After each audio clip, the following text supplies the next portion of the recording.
which means that hopefully you're out there listening, and at some point this will all be up on the World Wide Web. Pete Pettis and Greg Selber, we're talking sports, and the first thing we'd like to touch on today, beautiful day outside, is the great success of the Valley soccer team. 2 teams, state playoffs, state tournaments. First time since '09. So 2 teams out of what? 8 in the state. Yeah. The Valley's got good soccer. Just think how good the Pan Am program's going to be. It's going to be great. Yeah. That's going to be a good. That's good. That's another. I'm going to go ahead and cover that like crazy. If I have time. That's another topic. But still, having 2 teams play, that's a great thing. Obviously, one's in the sub, the 4A, and Hannah in the 5A. Hannah Eagles went all the way to state. What do you know? You said they did that again in last in 1990. In 90, 23 years. I vaguely remember that. It's a good little anniversary. And that was when soccer in the Valley was pretty young. We're mature now. We're playing good. So Hannah's got a team called Elsick, A-Leaf Elsick in the Houston area. Coppell versus Kingwood in the other semifinal. Kingwood has always been one of the most traditionally wonderful programs in the state. All these teams are club crazy. They are. But what we were talking about before we went on, this is the contrast in styles that I think is going to help the Valley team. We're faster, more attacking, we're quicker. They play bigger kids, a little more defense maybe. They kick long balls. They don't touch as much as we do. It's going to be a contrast in style. And moving that ball around, as you can see with any of the major clubs in the world, that's all about moving that club. It's all about the message, man. When you move that ball, it's so difficult to defend. And here's the equalizer to me. Yes, we have an edge in speed and quickness, and I think that we're not tiny. You know, neither one of these teams, Hannah or Valley View, is enormous, but they've got some strong kids. I mean, if you look at that Reyes Espino from Valley View, the former Edinburgh North running back and kicker, by the way, he's a pretty strong kid. That guy's one of the best soccer players in the state, I guarantee you. And Torito Soto has 59 goals. 59 goals. Now, Valley View has Waco, who a team that has not lost all year, 31-0. I mean, there's no. I still think they're going to beat them. They don't know. They ain't played Valley View. Exactly. They have. I mean. You get these teams, you got Valley View, you got them going up. They're going to play their game, and they're going to win. I mean, they have to win. You know what I mean? It's that time. People are now going to say Valley Week. No, not in soccer. Dude. No, but but we're. Or if it's Valley Week, we're good. No, that's what I meant. That's what I meant. Like people are now going to start saying, "Oh, now it's Valley Week. We got to play people from the Valley now." Right, exactly. That's a switcheroo. I like it. I like it. It's getting that way in soccer. So Friday, Saturday is what it's all about. Exactly. And so if you win Friday, you play Saturday. Here's the deal. With the big teams like that, they can get tired out playing 2 games like that. Valley View can run all day, and so can Hannah. Yeah. So if you have to play back-to-back like that, some people argue that you need endurance more to play 2 games back-to-back. I would say that these athletes are so good that they may, if they get to the final, they can win it. The toughest game may be the semifinal. In fact, it is for Valley View. Yeah. Totally. The toughest game is the semi. If they beat Waco, then they're going to beat Del Valle or Mesquite Petit, I believe. Yeah. So. Exciting, right? 2 teams at state. That's great. That's good. And it's just going to be like that. It really is. I mean, every year. And Pan Am's going to have a great soccer team. I really don't see that happening where now kids are playing for state. They're not even playing for Valley View knew all year. They were saying let's win district. Oh, whoopity doo, whatever. No, it's about let's go play Georgia. That's the mentality. I've always seen Reyes Espino around. And that's the mentality all those guys have. They know they're good, and they know that they represent the area, and I think they're going to play great. I hope they win. Yeah, is that biased? Yes, I guess it is. I'm biased for Valley. I can be biased for Valley. We're in the Valley. You think that they're picking this up in Waco? Well, if they are, I don't know. Be talking about them. People probably do that on Facebook. I'm sure they do. That's what I hear. Anyway, okay. So soccer's good. Let's stay in the essence. Season. All right, softball. Softball is good. Saw North get past Vela on Friday. They only got 3 hits to do it, but this team can win in various ways. All right, they can long ball you to death. They can run. They can hit, and they can bunt. It's a good team. Vela had a good chance in the game. It was eventually 4-2 a loss. They dropped a couple of throws and dropped a fly ball, and if you give a team like North the inkling, forget it. They're going to beat you, and they did. Now EHS 14-1, 24-4. Man, you look at some of the numbers. Oh man, state rank. You look at some of the numbers on that team; they're very good. Miranda's hitting over 500. Z's hitting over 500. Sammy's got 34 RBIs, hitting 453 or some such. The pitching is phenomenal. The defense, as we said, has been ironclad. EHS does not jump off the diamond looking like an impressive team athletically, but they're very well coached and well drilled, and they don't make mistakes. Okay, so we're coming at, and we obviously know that EHS is a strong team. Yeah. Now, they're going to win the district. Yeah, obviously, is there a possible way that they might fumble it in the first round of the playoffs? No, I don't think so. I'll tell you why. The 4th place team down there is Del Rio, and they're very average. Okay. They've played Valley teams, and they're just okay. Eagle Pass is #1. And somewhere along the line, you probably have to play Eagle Pass, Denver North, or whoever ends up making it. Here's the deal. North is still a solid second place. It's a very good softball team. I really believe in that group.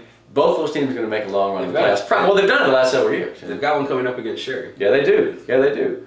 Here's the deal. Sharyland and Vela is the real game. Because Vela right now is, them and La Jolla are right about 4th and 5th. And so Vela's got to hope that they can beat Sharyland, which they did once already, 4-2 I believe it was, 3-1, and have La Jolla lose. It's a possibility. La Jolla's still got to play North and Palmview. So it's not over for Vela, even with that loss. I'm impressed with that young team. They had a blast out of that game. A girl in the early innings hit an inside the park home run, CeCe Reyes. Nice. Man, that crowd went crazy.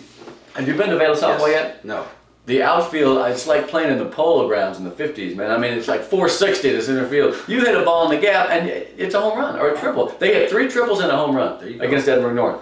And yet North made the plays and asserted themselves at the top of the rivalry as they wanted to do. Those are 3 good softball teams right there. And Sharyland is another fine team. So I think we're going to do good in the playoffs. I think we might win 3 out of 4. There's a big game coming up with Rowe and PSJ North. Yeah, look at this crazy race. Okay, San Benito obviously is ahead of everybody. Sure. But McAllen, Rowe, and PSJ North are all bunched up with about 4 losses. McAllen's been on a roll, and they won 8 in a row in softball. Yeah, they have. We figured Ruth Garcia's team would get going sooner or later, and boy, what a perfect time for it, man. Yeah, no, right into the playoffs. It's when you need to get hot. And if they finish second, that's a good thing, because that means you don't have to play Los Fresnos or Porter. So you don't want to finish 3-4 and 31 because those 2 teams are killers. You're not going to beat those teams. Now, and it's nothing personal. I'm just telling you that those are unbelievably good softball teams. So if you really good. Oh boy. So if you finish second, you get a 3rd place team instead of 1st or 2nd. You've got to win second. It's a good district. Yeah, it is. It's all going to come up, and the playoffs are coming up. It's like 3 or 4 games left in the regular season. 30 appears to be a little ahead of 31 for some reason, and 32 is right in the middle. By next week, we're going to have tons of playoff prognostications and pairings. Yeah. It's gotten good though. It was a big crowd over at Vela, and it was fun to see. And you know, those girls are coming, man. They're good. They ain't with the big dogs yet. Okay. But if they can almost make the playoffs this year or make it, it'd be like most of the other Vela girls sports teams who have been formidable all year. It's been a good showing for a first-year school. In baseball, you've got a big game this week. Yeah, I guess Edinburgh North gets another shot at Sharyland, huh? I mean, North is in a strange place right now. I watched them against Palmview, and they just got blasted. You ever have one of those days when, okay, you wake up, you stub your toe, you slip in the shower, you run over the mailbox, and you just want to go back home and go to sleep? That was the day for Edinburgh North against Palmview. They lost 14-3 at home. I have a total loss of words for that, and I usually run my mouth a lot. So, I mean, what are they going to do? 2 words. Because Sharyland went and saw that, or heard about it, talked about it. They're like, yeah, this is going to be a breeze. Right, they're not ready for us, or they can't handle it. Exactly. I'll tell you what, high sky, that was the phrase of the day, because Palmview put the ball in play. The Edinburgh North outfield could not find the ball. It's a normally pretty solid defensive outfield. They hit some balls over kids' heads, and they just never recovered. They never hit the ball very well. Palmview's got 2 good pitchers, by the way. That guy that allowed only 3 runs, he's a second pitcher. He's not their first guy, so Palmview's not bad. They may make the playoffs. La Jolla may make the playoffs. EHS is not entirely out. So what they've got to do is win out and hope that La Jolla or Palmview hits a slow streak, which could happen. Although I will say this, the schedule for La Jolla and Palmview is relatively positive for them. So you can't bank on getting in it for EHS. They could end up like 10-6 and not in the playoffs. They've had a good run lately. They won 6 out of 8. John Henry went 4 for 4 the other day with 5 RBIs. That kid is a freshman. He's going to be amazing. There you go. North against Sharyland, Fernie will throw. He did not throw against Palmview. By my money, there's no more dominant player in the Valley this year than Fernie Contreras. I really feel that way, and I think he's ready for a big effort. He's one of those cocky guys, and I mean that in a very positive way. He wants Sharyland, man. I mean, and the thing is, you should want the good team. You should, yeah. You should want to play the better team because you want to beat them. If you're going to beat your better team, then, I mean, that's what... Why not go after the best? And I think they're embarrassed over the way they played the first time. They made a bunch of errors early. They need to play that game better this time. Even if they lose to Sharyland, they need to make a good showing because you don't want to go into the playoffs getting spanked twice in 2 weeks. It doesn't work that way. Yeah, so I don't know. They just need to they need to beat them. That's all. Coach Damien always says mental toughness, and so we're going to find out against Sharyland. Well, they got Vela first and Sharyland. We're going to find out this week, and the Cougars have the mental toughness to make it happen. I believe they do. I believe they have a bunch of football kids, and the baseball guys they have are hard-nosed. I believe they get it back together and play a very competitive game against Sharyland. They need to. Yeah. Mackay and Wesco are going to hit it off this week. Oh boy. Yeah. Man, Mac Allen too is kind of coming out of They're nowhere. coming around. They're coming around. Now the Bears are obviously in front of Well, them. 1 loss, they're 3 ahead. Mac Allen 4 losses, PSJ North and Weslaco 5. So if you want to knock off a team that's right behind you on your tail, you've got to beat Weslaco. Exactly. Weslaco's playing pretty good. And they just beat PSJ North. Yeah, they did. They're doing a really good job. What's up with the Raiders, man? I mean, they're starting to falter a little bit. I still believe in that team. No, yeah, so do I. I just hope it's not, you know, luckily you have an extra week than softball, obviously, Right. and then you just got to make sure you don't fall off. Yeah. The wheels fall off. You always got to win. Last 2 weeks, Yeah. you always got to win at home, and you got to beat the teams that you should beat. So if you look at the schedule, Mac Allen's got Weslaco and who else? I think they have PSJ Memorial down the road. Yeah. That was a team that was looking good the first half of the season, if you remember correctly, and now they're not looking so great, but they're still dangerous. Yeah. They're still scrappy. They're not We bad. still have a little bit more for the whole wheel to turn around in baseball, but we're gonna get there. I'll tell you what, Pete. Rowe with 7 losses right now. If they win out and some weird things happen, I mean, they're like 6th. I mean, they got a chance. Yeah. A lot of teams, it's like the That's football district. Exactly what it's like. Yeah, everybody beat everybody. There you go. And you know, the only thing you have to watch out for in that district is don't finish 4th, because 4th gets you Laredo United, and apparently they're ranked 4th in the state and they're very good. I have not done much research on them, but from what I can understand, they're not bad at all. So the Eagle Pass website actually has some neat There you things. go. I didn't know they had the internet in Eagle Pass. I'm just kidding. It's horrible. All right, we're gonna move on. Let's pick on an area every week. I used to pick on Roma in class all the time at them, until one guy finally raised his hand and kind of got embittered about it. I'm like, sorry. Then I picked Lyford, but then I had a kid from Lyford. So the lesson there is not to find another school to pick on, but to stop picking on schools. There you go. One of these days I'll learn my lesson. Well, speaking of schools, you were at a couple of track meets. Yeah, I was at track meets because I was the red tomato all weekend. My daughter's soccer and a bunch of track meets, and I felt like I was just going to wither into the dust here in the drought-ridden valley. But anyway, it was a great time. Girls 35A track meet. Obviously, Sherry-Land did a great job. They won. Valerie Rodriguez, that's the girl I want to talk about today. That's Janice Vasquez from North. That's her partner, and he's running these events. They've been battling each other for years. They're both going to be teammates in Kingsville. There you go. Valerie is, I think, has a large upside as a runner. I still feel like she's going to learn more technique and get in even better shape. I feel like she's running 2:15 now. I feel like she can run 2:10 or 2:12. I really do. And Janice has been good for 4 years. The 800 was a dream race, like we talked about, but she won both. Valerie Rodriguez won from Sherryland won the 400 and the 800. She's a quality athlete. Absolutely. Now, other long distance people of note, Alex Cruz from EHS, kind of gone under the radar this year. You know, there's a lot of good distance runners. This chick pulled off a first place finish, 5:15.98. In fact, the city of Edinburgh, the 1600, we did 1, 2, 3, because Emily Suarez of Economies was second, and Jordan Galloso from Edinburgh North. Not one of the Gallosos, I don't think, from EHS was third. So that was a good effort. It was a good meet. I think Sherryland just is so strong, man. Nora, how do you say it? Monet or Moni? M-O-N-I-E. We're going to find out how to say her name. Man, is she built? Dude, she is strong, man. I watched her throw, I think it was the discus. She has such great form. What an athlete, man. She's going to be awesome. Yeah. So she advanced in a couple of events. Sherryland here was like second in 2 relays and first in another. Again, that Palmview relay group, they're tough. Palmview's fast. Edinburgh North real quickly in that district did win the 4x4. That's their strongest event. You see them at Palmview going to state? No, because I'll tell you why. Here's the deal with track this year. 4 rounds, right? They threw in a sectionals or area after by-district before regionals, and kids wear down. See, the bigger kids upstate, like James Cole from Sherryland has a chance in the 100. He don't have great times, but he's a super strong kid. Conversely, Matt Ramirez, who finished third, just came out of baseball, hadn't even run track, just ran the 100 at district and finished third in advance. He's so small, and he's strong, but he's small. 4 rounds, 4 weeks of this, you're going to have to be really strong, and it's endurance, I think, will tell it too. That 4 weeks, though, is going to come great in handy for Maddie Kaufman, because she's trying to get that jump. And she's strong, trying to get man. that mark. 12.3 is what she's looking for. And 58.99 in the quarter. She's a good quarter miler, man. Yeah. You know why? Because she's a good athlete, but she's a gutty kid. She has the ability to change the way she's running just emotionally about halfway through. She's so intense and wants to win so bad that sometimes she can salvage a poor start and just turn it on. She's a tough kid. Really like her. Really is. It's gonna. That should help her along the way, having the extra one. I think so. It better.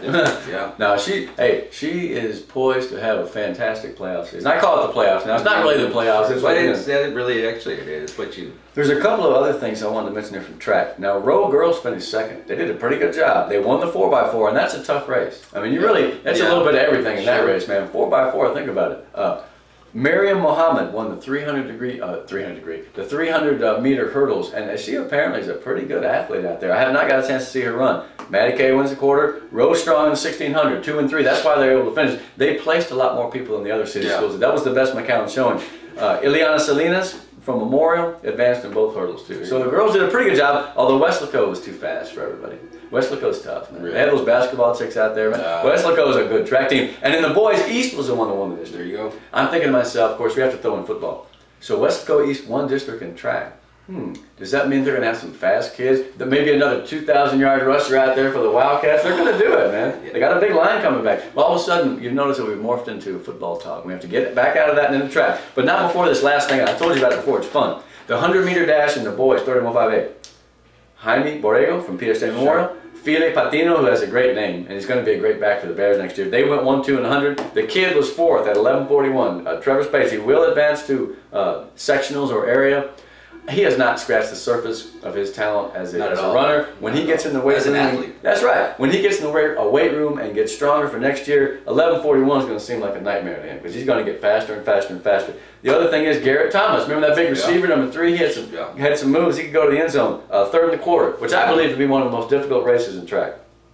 I'm going to train my 10-year-old to be in the quarter, Pete. Or the 800.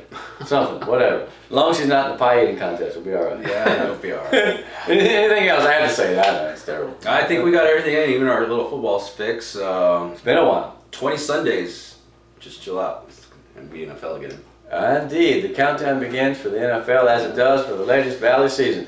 Now, next week when we come back, I think that we're going to have the soccer results. We're being interrupted by the technician here. He's a brilliant guy, but he doesn't have a good sense of timing. So again, Puerto Brownsville, if I was playing for Handa, I would be like, man, I got a chance to join all my buddies and sister schools and enemies and rivals down there. You got to win. If you get to state, you got to win because you may not get back. Last time was 1990. Yeah. Come on, Handa, you can do it. They can win. I mean, it's anybody's game. These 4 Kingwood scares me. They're 4 quality teams. I mean, you've made it this far. There's no weak sisters. There's no babies. You've obviously said something already about your region. I want to go. Yeah. I want to go to see those games. That'd be fun.